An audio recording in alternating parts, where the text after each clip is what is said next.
Karioki and Dandongu. Welcome! Let all the children come to me, because in the name. In today's show, we have 4 segments. Nyumbani Kona, where children are taught to better their skills at home. Creative minds, finding raw materials and making them into valuable items. World of Skills, where children are equipped about life. Junior Talents, where children showcase their talents and abilities. So don't go anywhere, we'll be right back after this short. Let all the children come to me. As we had told you earlier, our first segment is Nyumbani Kona with Teacher Monica. So let's go and learn something.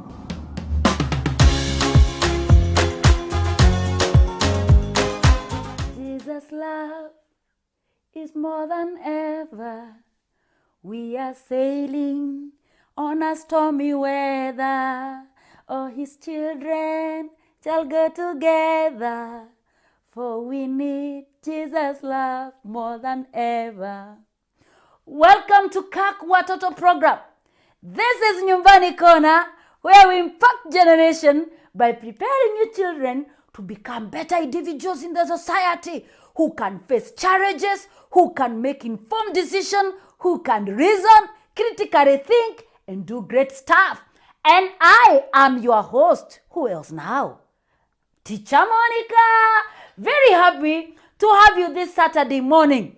It is my prayer that the holiday is treating you well and you are taking care of yourself. You are wearing the mask. You are washing your hands and you are avoiding or you are enhancing what we are calling physical distance so that you do not get corona. Because corona is killing people, we know. Take care of me, I take care of you, so that God is happy and our surrounding is good. This month, I have been teaching you on importance of resources, how we manage them. Last Saturday, we looked at how we can make money. Tell me, is there any project you are doing to make money? Are you happy about it? I would want to hear and get your feedback in regard to that. There are some contacts that run on our screen that are telling you how you can get in touch with Kirk TV. Please communicate with us and tell us how the projects are going. If you have any project, you can take a picture and share with us so that we celebrate you here at Kirk Watoto Nyumbani Kona because you have become a young entrepreneur. Today, it's a different thing altogether. I want us to look at how we take care of the environment. My environment is my responsibility. That is the topic of the today. My environment, my responsibility. Now, what is environment? As it was displayed to you there, environment, yes, that is our topic of the day. My environment, my responsibility, as you can have it. Now, we are looking at what is the environment. And as it had been displayed to you, environment is the surrounding. Look around. Please look around. Get outside. I'm giving you 1 minute. Get outside to the door. Look around. What can you see? Some will tell me, I can see tall building. I can see roads. All those things that have been made by human beings, we call them build-up environment. Build-up environment are things the human being have created, like houses, like roads. Those are the buildings that you can see are environment. We call them build-up environment. Because we have said the environment is our surrounding, what do we have in the surrounding? We have water. We have air. Breathe in. Out. Air is a great component of the environment. Something else we have in the environment is the soil. So environment has 4 major components. Water, soil, air that we breathe, and the build-up environment. All the things people have built around us. How can we take care of the environment? Number 1, as it will be displayed for you there, 1 is we should not throw waste on rivers. Before we even get to this one, I would want to show you a picture. I would want to show you a picture of garbage. People have thrown garbage all over. Oi, oi, look at that. People take trash, diapers, paper bags, and they throw them carelessly. Anyhow, this is wrong. We should not throw waste anyhow. We should dispose waste in the correct manner. Look at that picture again. You can see that this is at the center of a town. In that town, there is even a road sign that is saying no parking. There is a road where vehicles are passing. And people come from west from their homes. And without manners, without being ashamed, without looking at what God has created, they throw waste in the environment. It is very wrong. On the first day, God created day and night. On the second day, God created the sky. On the third day, he created the water bodies and the vegetation that grows in the water bodies and the earth. On the fourth day, God created the solar system, the sun, moon, and the star. On the fifth day, God created the birds and the fish. On the sixth day, God created us. So, God created everything in the environment. And then God looked at what he had created. He was, amen. That was good work. He was very happy with what he had done. God was very happy. He was happy with the creation.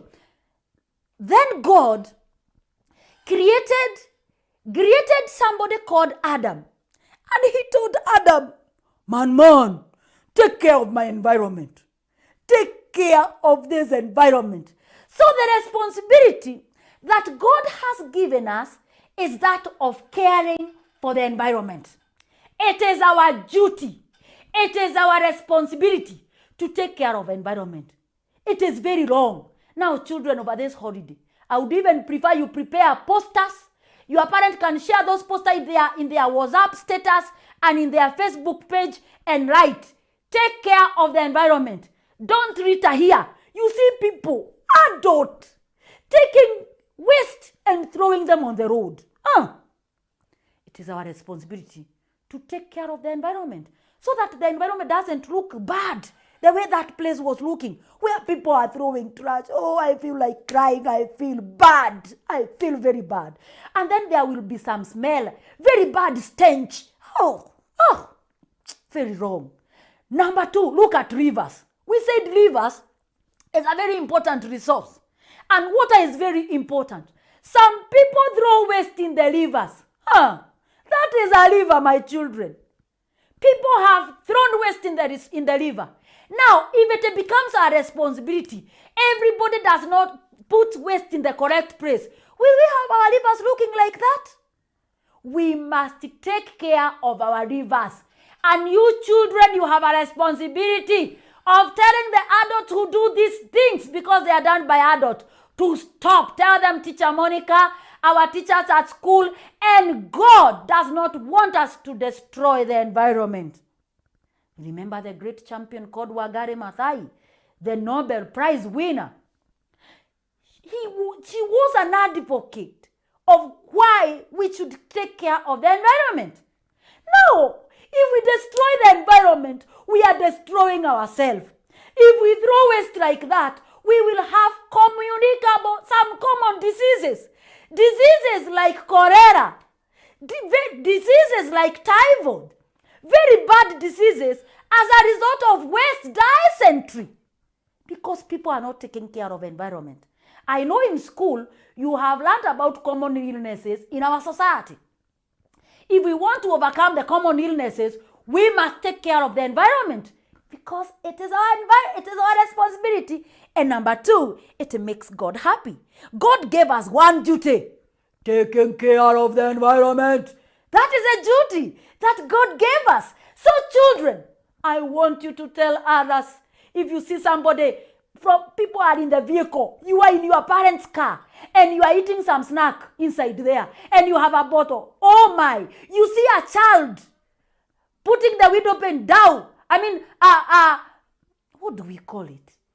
Throwing waste through the car, through the window. You throw waste through the window of the vehicle. Is it correct? Is it the right thing to do? Does it make God happy? Then we must stop. You see somebody take papers and throw them on the roadside. Is it correct? Is it good? We must stop. Next. Look at that next picture. We must plant tree. Ni jukumu letu. Tupande miti. Hilo ndilo lengo letu kubwa. Tupande miti. Hata jumuiya yetu, jumuiya ya Eastern Africa, we really are singing, we must take care of the environment. Because mazingira ni kazi yetu. Look at those children. Look at their smile. Good. Well done, children. We must plant trees.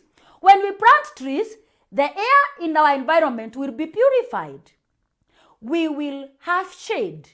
It will also look very beautiful. So it is your responsibility to plant a tree. This holiday, please plant 5 trees. Plant 5 trees. Tender them so that they grow, those seedlings grow to become huge trees. Please plant trees. It is our responsibility to plant trees. We go to next and we ask ourselves, are we supposed to cut down trees carelessly? Look at that picture. People have cut down trees. That's what we call deforestation. After cutting down trees, what will happen? A place slowly becomes a desert. There is nothing that grows in that place. The place becomes very dry, and animals die, and people suffer. There is famine and drought in those places. So when you cut down trees, you are destroying the environment. Let the trees remain. Tell your parent it is wrong to cut down trees. It's called deforestation. Cutting down trees without replacing them. When we cut down trees, we must replace them. You cut 1, you plant 2. You can even plant 3. We even introduce forest where there have never been forest. And that's what we call afforestation. You introduce forest where there have been none. And where we have cut down trees, we can plant more trees, and that's what we call reforestation. Planting trees where they have been cut. So it is very important that we purpose not to cut down trees. If we go to the next one, I want you to look at this picture. These are children, and there's an elephant there that is telling them, you must throw your waste on the garbage bin. Hakuna kutupa takataka ovyo ovyo. Unaweka takataka kwa barabara, unatupa kwa dirisha. Makosa kubwa. We must throw the waste in the garbage bin. Do you have a garbage bin in your home? You don't have to go and buy the garbage bin. You can improvise. You can have a sack. You can have an old bucket, and you cut it nicely so that it has an opening, and you make it a place where you throw garbage. Now, we must throw garbage correctly. There are some garbage that should be buried. There are some garbage that should be recycled, put into use again. There are some garbage that should be given out where common garbages are thrown away. It is important to learn to know which garbage can be recycled, which garbage requires to be given to the local authority or the kanjo for them to dispose. We must throw garbage correctly. There's something we should not do with the garbage because it destroys the environment. Do not burn garbage, especially plastics. Unaona mtu anachoma plastic. Zinatoa harufu na moshi. Na hiyo moshi inaenda into the environment. It destroys the environment. Remember, a lot of smoke into the environment, including the fumes from the vehicles and from the industry, they block the ozone layer. And when the ozone layer is blocked, what happens? There is rise in temperatures in our environment, and that is what we are calling global warming. It is very important not to release dangerous fumes into the atmosphere. Please tell your father, sensitize people, educate people, because you are empowered children, that it is wrong to burn garbage. If it is some grasses, they should be buried. So it is very important to dispose garbage correctly. Something else of important, conserve water. Please use water well. Another way to take care of the environment is using water well. Do not waste water. Don't leave the taps running. Do not destroy the rivers. Conserve water. And lastly, recycle. Recycle. This picture is my best. Reuse some waste. Hizo ni mikembe za soda, ya Fanta, naona ya Coca-Cola, naona ya Sprite. Imewekwa mchanga and then some vegetables, and they are making good use of those bottles. Now look at the next picture. In the next picture, we have somebody. These are waste we should not throw away. This one will become manure. They are organic waste. Vitu kama peelings of bananas, potato peelings, zile miji at home, all these peelings at home, they should be put into their farm and they are allowed to decompose so that this waste is very useful, can become manure. So know which waste to put where. And by so doing, God will be very, very happy. God will feel excited about you because you are taking care of the environment. And that is the role He has given us as humans, to take care of the environment. So God expects we take care of the environment because it is our responsibility. Children up there, this holiday, do not allow anyone destroy the environment. Because when the environment is good, we all have a beautiful place to live in. From me to you there, God bless you. Take care of the environment. Be good to yourself and to other people. See you next month. We will be looking at road safety and how we need to take care of ourselves when we are using the roads. Bye-bye. I love you and God loves you more.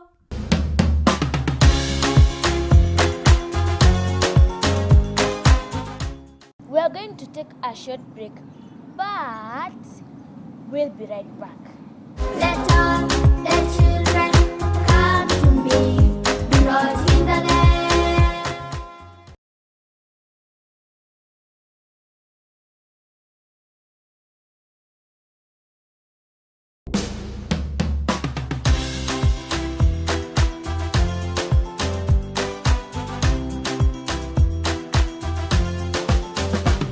Wacheni watoto waje kwangu, wacheni watoto waje kwangu, msiwazuie, msiwazuie.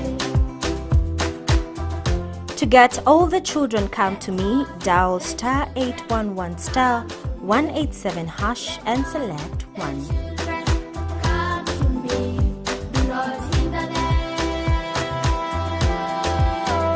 because in the name.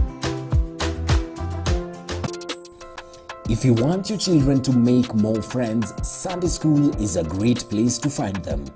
As they learn and play together on Sunday mornings, they will be able to form healthy friendships with children whose parents have the same priorities as you. In support of this, children's Sunday school books and stationery are now available at the head office bookshop, South C, Nairobi. We also have the brigade material including brigade badges, brigade cards, brigade books, and brigade caps. Make your purchase today. For more information, call 0722 205051.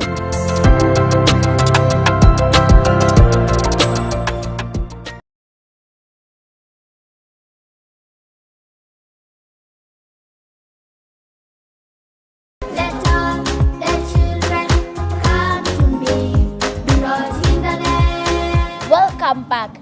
Now, for our third segment, we're going to be having Pastor Pauline with World of Skills. Hope we acquire some knowledge.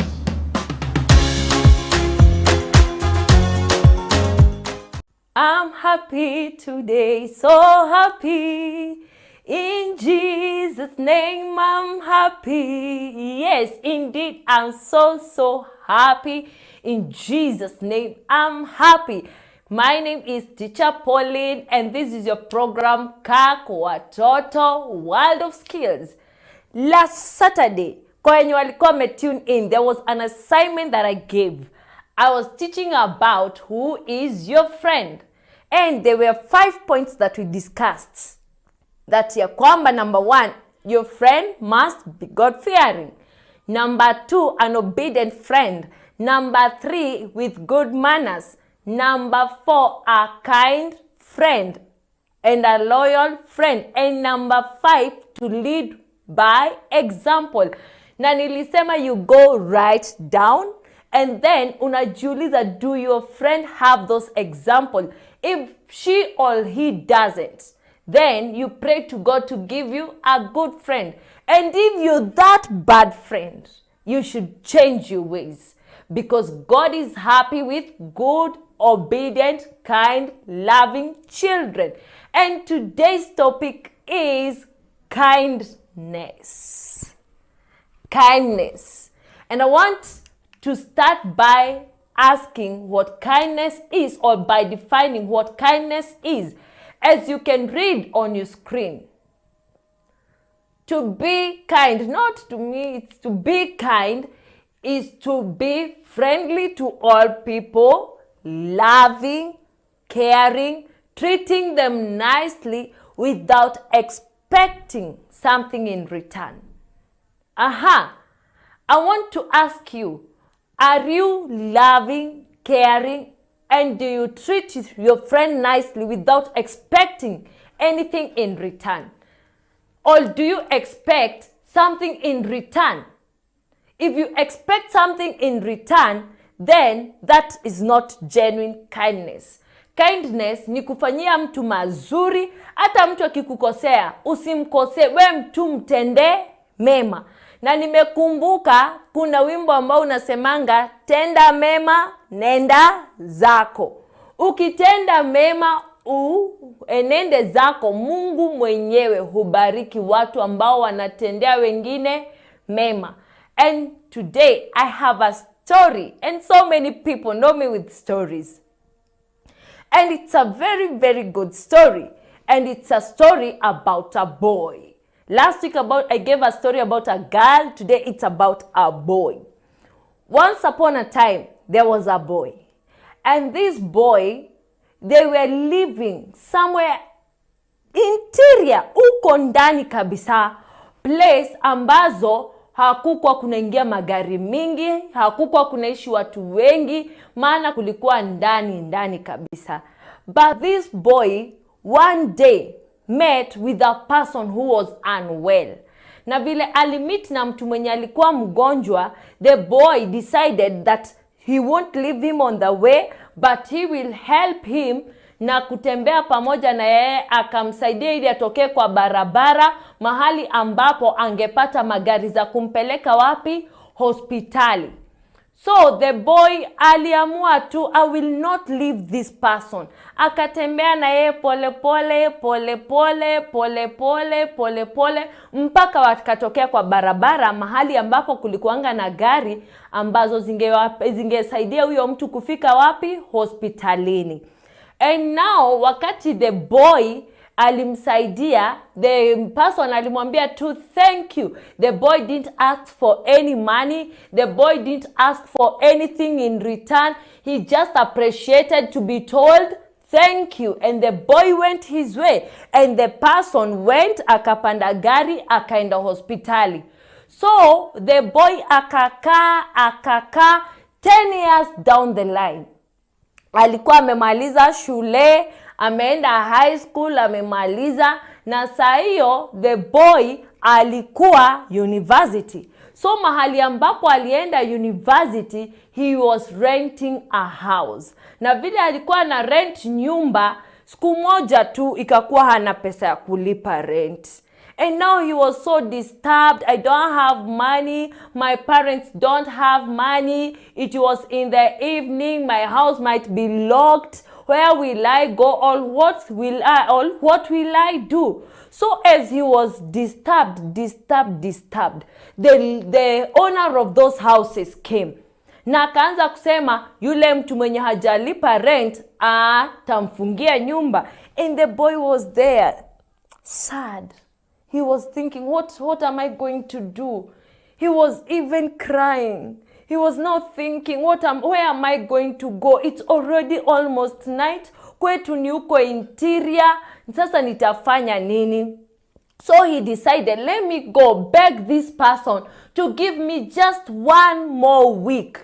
And by that 1 more week, I will have already gotten money either from my parents or from any other place and paid the rent.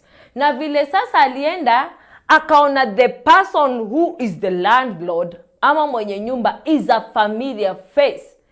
Guess what? It was the man whom he had helped a very long time ago. 10 years back, wakati alikuwa mdogo in primary school. Wakati alikuwa, the man was sick, akamsaidia kutembea pole pole kwa barabara mpaka mkamfikisha mahali anaweza panda gari. And the man recalled how the boy, now he was a man, had helped him some years back. And when he saw him, akamwambia, oh, I'm so happy. Akampea hug kubwa. Alafu akamwambia, don't even mind. Don't pay the rent for this month. Iyo rent ata nitakulipia. And then for the coming year, the whole of that year, usilipe. He was so happy. Akaanza kushout akisemanga, thank you. You know what? Imagine 10 years back, he helped a person, not expecting anything in return. But God knew that one day he will be somewhere in trouble. Na huyo mtu atakuja na amsaidie. Imagine kama angemwacha kwa barabara. Ama amwambie, wewe by then ni mgonjwa, mimi nataka kwenda haraka, so I'm going to leave you here and I'm going to go very fast. So I don't have time to walk with you, sick man. But he didn't do that. He was so kind to walk with this person. He was so patient to wait for this person. Wakati alikuwa mgonjwa, angeenda achoke, walikuwa naketi wanapumzika, akatembea na yeye mpaka akatokea kwa barabara. Kumbe Mungu na yeye alimbariki. He didn't ask for money or for any favor. So when you do a kind act, it will come your way. It can take 10 years, it can take how many years, and don't do expecting any return. No, do it as if you're doing for God. Do anything as if you're doing it for God. And today we are going to learn characteristic of kind people. And I want you to write in the same notebook that you do write. And I want you, at the end of this lesson, you ask yourself, am I a kind person? Number 1 is that they treat people the same. Huwa hawakui na favor na watu wengine. They treat all people the same. Watu wadogo, watu wakubwa, watu wa rich, watu wenye si wa rich, watu wenye ni wazee, watu wenye ni watoto, all of them, they treat them nicely. Kwa hivyo hawaonyeshangi wengine madharau ama wanaonyesha wengine favors. No, they treat all people the same. Number 2, they think of well-being of all people. Huwa wanatakia watu wote mambo mema. I want to ask you a very simple question. When you're in class and you see someone mwenye amepass kukuliko, do you feel jealous about it? If you feel jealous about it, that is not good. You should appreciate them and work hard so that next time utawapita ama next time pia we improve. So you should think unafaa kutakia watu maneno mazuri na mambo mema.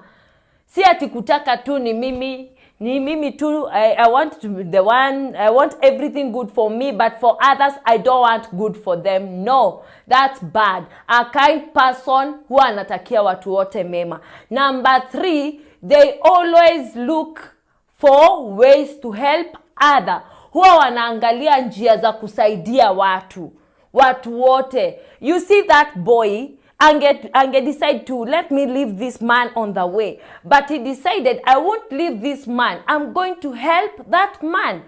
Do you know, or have you ever seen a person or identified a person mwenye unafaa kumsaidia, lakini sometimes unamuacha tu? Unapata maybe ni mama mzee amebeba mzigo nzito, hata huwezi msaidia. Mwingine unapata ni mtu mwenye haoni, lakini huwezi msaidia hata kuvuka barabara. Mwingine na yeye maybe hana chakula, na wewe uko na chakula mingi, huwezi hata mgawia. A kind person help others, and for you to be kind, you must be a person who love to help other people. Number 4, kind people are polite and respectful. Ni watu wenye hawana madharau ama maringo, ama watu wenye kiburi na kujiona. Hapana, ni watu wenye they are polite and respectful. Hata akikukosea atakwambia I'm sorry. Ukimfanyia kitu poa anakwambia thank you. Akitaka kupita anakwambia please may I pass, lakini si acha nipite. Hapana. Ama ukimpea kitu anaona tu ni kama right yake. And especially those small babies, when mommy gives you something, say thank you. When dad buys you something, say thank you. It is always good to use those 3 words: thank you, please, and I'm sorry, because they show that you are polite and respectful. Number 5, they appreciate others. Huwa wanafurahia watu wengine na wanawa appreciate. Ukiona mtu maybe amekuja shule, ako na uniform mpya ama alikuwa na nguo nzuri, mwambie you look good. Yes, it is always nice to be appreciated. Who doesn't want to be appreciated? Hata mimi wakati nafunza class Sunday school and people tell me, and teacher Pauline, you're looking good, I always tell them thank you, because once I'm appreciated, I feel good, I feel nice, and I feel loved. And you too, you should learn to appreciate others. If you want people to appreciate you, be appreciating them and appreciate what they do for you. Mtu akikusaidia, appreciate it. Mtu akikufanyia kitu nzuri, appreciate it. Don't see as if it's your right. No, it's not your right. You should appreciate. Number 6, they seek forgiveness and forgive others. Ni nani mwenye hajai kosewa? Ni nani mwenye hajawahi kosea? Ukikosewa, usiweke grudge. Don't revenge. Actually, we talked in one of our lessons that revenge is bad. Don't revenge. Kind people don't revenge, but they forgive. And also, ukikosea, go seek forgiveness. And uambie mtu, excuse me, I did 1, 2, 3 and it was really wrong.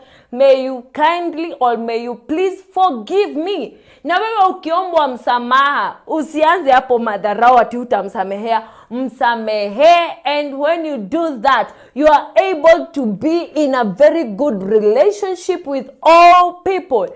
And the very final one, they are patient. Patient ni kumaanisha ni watu ambao wanaweza vumilia. You see the story of this boy. The boy was patient to walk with this person mpaka amfikishe kwa barabara. Imagine walking with a sick person. Maybe anatembea, anachoka, anasema ni lazima mpumzike. Na si kumaanisha ati hakuwa mahali penye anaenda, but alikuwa patient. Are you patient with your friend? Unaweza vumilia mtu. If you're not patient, you should learn to be patient and pray to God, because patience, it comes from God. And actually, it is one of the fruits of the Holy Spirit, patience. You should be patient in all things that you do. We go again through those points as we read them together. Number 1, characteristic of kind people. Number 1, they treat people the same. Number 2, they always think of well-being of all people. Number 3, kind people always look for ways to help others.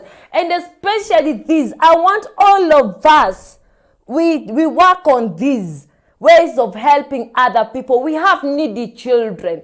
Maybe you are having 5 toys. We have even a child who doesn't even own. Can you help that child with just one? Pia yeye afurahi kama vile unafurahianga. You have children out there wenye mpaka hawana nguo. When you donate one to them, that is an act of kindness.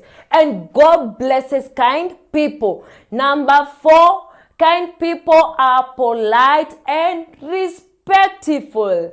Number 5, they appreciate others. Number 6, they seek forgiveness and forgive others. Number 7, they are patient. And now, I would like to ask you, are you a kind person? Are you a person? If you were the boy, would you have passed this sick person? Mwingine ungesema, ni mgonjwa atastaki story zake. There is those people who are differently abled. Do we help them? Ama ni kuwachekelelea? Tunawacheka tukisemanga, unaona yule anakuanga na shida fulani. It is not good to laugh at differently abled people. It's always good to appreciate them, to love them, to be kind to them. And you know what? When you're kind to other people, that kindness, one day it will come back to you. When you help others, you too, one day you will be helped. So learn to be kind to all people. And when you're kind to all people, God will bless you. You will be at peace with people. You will love all people and people will love you right back. And one day, that kindness will come back to you.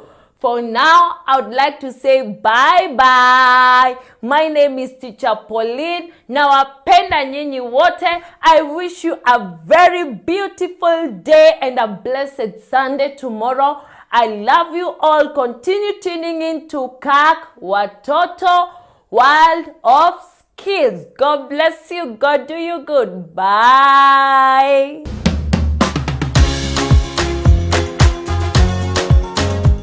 Are you taking some notes? I hope you are.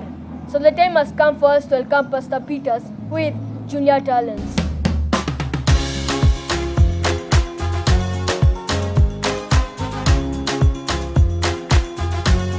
Once again, we are here.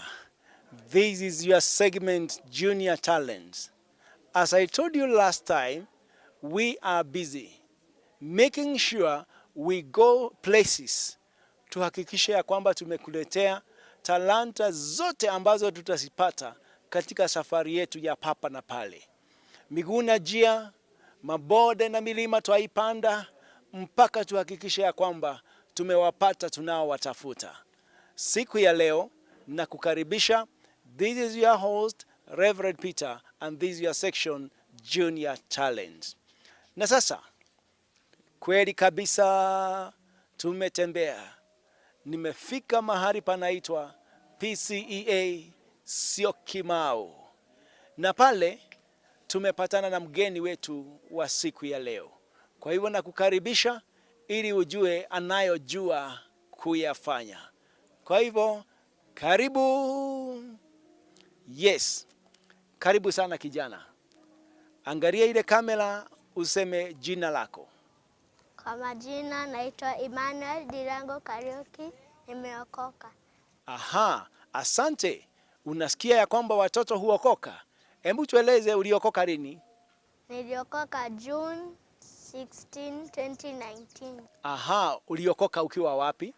Niliokoka nikiwa nyumbani uko utawala. Aha, you can hear children can be saved even in a home setup. Kwa hivyo wewe mtoto usikae bila kuokoka ukigojea kwenda church, hata huko nyumbani Jesus can still save you.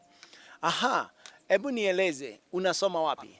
Nasoma PCA St. Paul Educational Center. Wow, PCA St. Paul Education Center.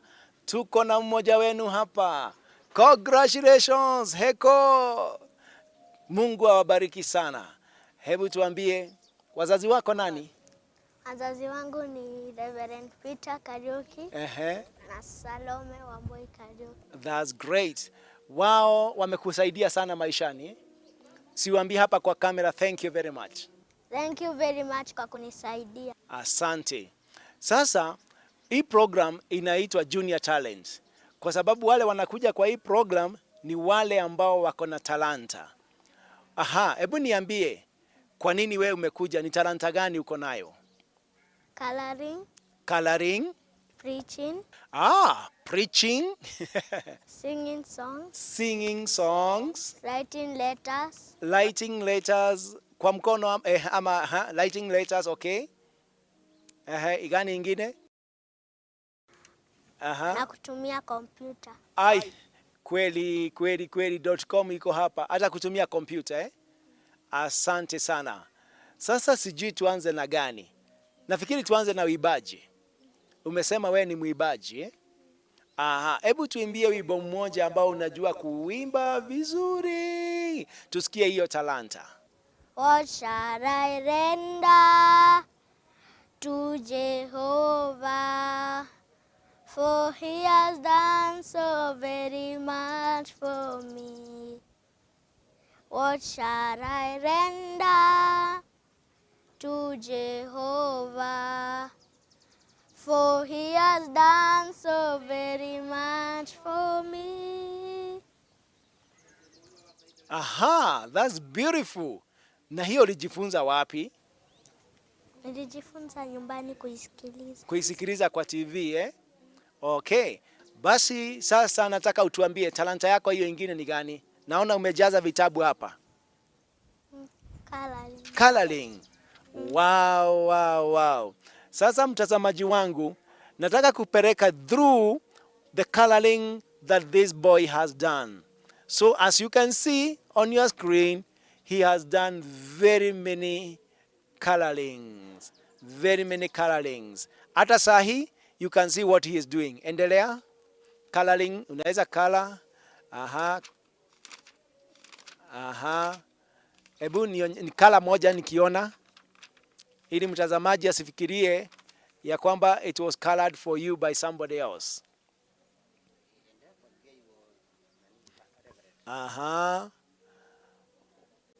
You just do it as you sing one song.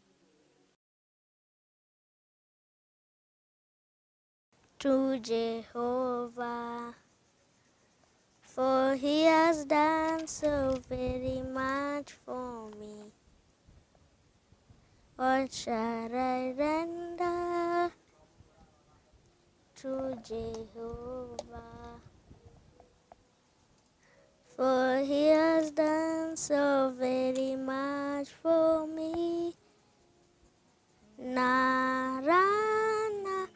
Rae, narekere, narekeremo. What shall I render to Jehovah? For he has done so very much for me. What shall I render to Jehovah? For he has done so very much for me.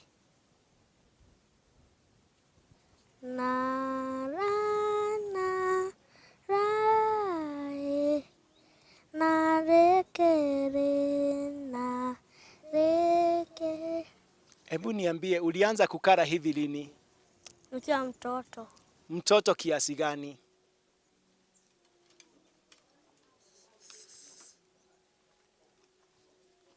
mtoto kiasi gani? Ulikuwa class gani? Playgroup. Playgroup. Na sasa uko class gani? Niko class 2. Class 2. Aha, na ulijuaje uko na talent ya kuchora? Mwalimu alikuwa ananichorea A, B, K, D. A, B, K, D. Aha. Nikakala, nikaona naweza kuwa nikikala. Aha. Alafu nikapeleka kwa mwalimu akaniambia. Oh, wow. Akakwambia congratulations. Good boy. Aha, halafu kukafanyikaje ulipoenda nyumbani? Babangu akaninungulia kitabu ya kukala. Aha. Nikaanzia kukala. Ukaanzia kukala. Baadaye ikaanza kutokea wow. Aha. Do you enjoy yourself when you are doing the coloring? Yes. You enjoy yourself very much. Aya. As you continue to color, tell me about preaching. Ni kweli wewe una preach? Aha. How do you where do you preach? At home. At home? Nieleze zaidi. Ulijuaje unajua kuhubiri? Nasikilizanga saa zingine najaribu kupreach home. Kupreach home? Alafu najipata nimepreach vizuri. Na nimesikia ukisema unaitwa bishop. Hebu tueleze abia mtazamaji kwa nini unaitwa bishop. Mwangalie pale kwa kamera umwambie kwa nini unaitwa bishop. Sistangu aniliita bishop. Sasa Mungu akanisaidia nikakuwa bishop, nikaanzia kuhubiri. Anzia kuhubiri. Kwa hivyo ni the power of the tongue. Kwa hivyo maneno ilisemwa ya kwamba yeye atakuwa bishop. Ulikuwa miaka gapi saa hiyo? Nilikuwa mdogo. Aha. So the word was spoken and it came to be that now he is heading to become a bishop. Sijui wa kanisa gani hiyo, usiniulize, hata mimi sina idea. Kwa hivyo pengine mama yake akija atatuelezea yeye ni bishop wa kanisa gani. Kwa hivyo ukiendelea na coloring, nataka kumkaribisha your mother. Karibu sana Mama Emmanuel. Asante. Yes. Sasa nataka uangalie ile kamera uambie kuhusu huyu mtoto wako. Huyu mtoto anaitwa Emmanuel. Nilianza kuona akikala vitu mzuri sana akiwa mtoto mdogo sana. Na vile niliona anapenda na anafurahia kukara, nikaanza kumnunulia vitabu. Na huwa anafurahia sana. Anaweza kara, unashindwa hii kitu ilikuja hivi ama ni aje. Lakini I believe this is a talent. Kwa hivyo naendelea kumutisha moyo aendelee, maana hujui Mungu anamtakia nini. Yes. Oh, amesema ako na talent nyingi. Yes. Amesema mambo ya kuhubiri. Yes. Hiyo ni ukweli ama ni maneno yake ya kufikiria? Ni ukweli. Huwa anatengeneza sermon zake na kufuatilia vile anaona baba yake akifanya. Huwa pia yeye anatengeneza zake mpaka slide kwa kompyuta. Na mara nyingi anajitepa kihubiri, na nyumbani katika kanisa la nyumbani ni yeye anakuwa wa kwanza kutaka kuhubiri. Na ninaona ni Mungu. Yeah. Amesema pia ako na talanta ya uimbaji. Yes. Tueleze kuhusu hizo kipawa. Hiyo kipawa ako nayo, na ninajua siku moja pia atatoa zake. Maana mara nyingi unakuta akiwa free time ako kwa nyimbo. Tena anafurahia sana. Hata akiwa peke yake kwa room unasikia tu wimbo iko juu. Kwa hivyo najua ako na hiyo talanta. Huwa anatoa sauti nyingi mzuri sana. Anaweza combine those sauti, unasikia hakika hii ni talanta. Yes. Wow. Kwa hivyo Sasa ningetaka Emmanuel ukiendelea na wimbo, na kukala, at least kama umekumbuka wimbo mwingine unaweza kutuimbia. Wengai wangai ciothe muthamaki munene, wengai wa ciothe ndaguthathaiya, wengai ũtahotaga munene wanene, wengai ũtahotaga ndaguthathaiya, nĩndagũtũgĩria Ngai, ndagũtũgĩria, nĩndagũthathaiya Ngai, wĩ Ngai ũtahotaga munene wanene, ndagũthathaiya ndakũnyihĩria. So asante sana, nasikia sauti yako ni nyororo na tamu na tunashukuru sana. Sasa mam, ungetaka kuambia aje watazamaji?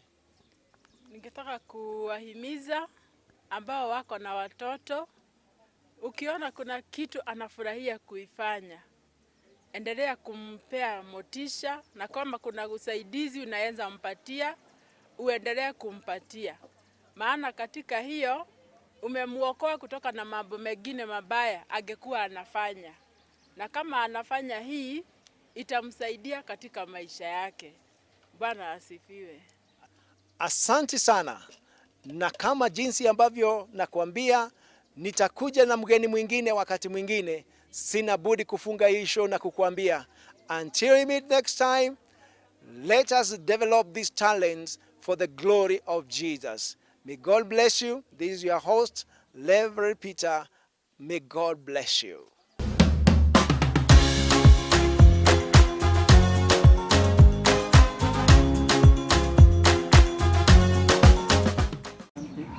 This has been a great weekend. I hope you've learned how to put your talents into practice.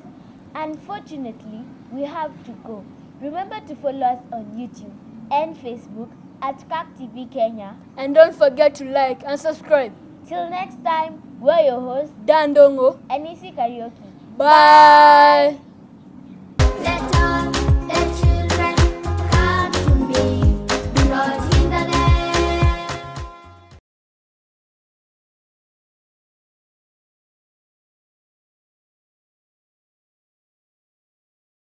Wimenya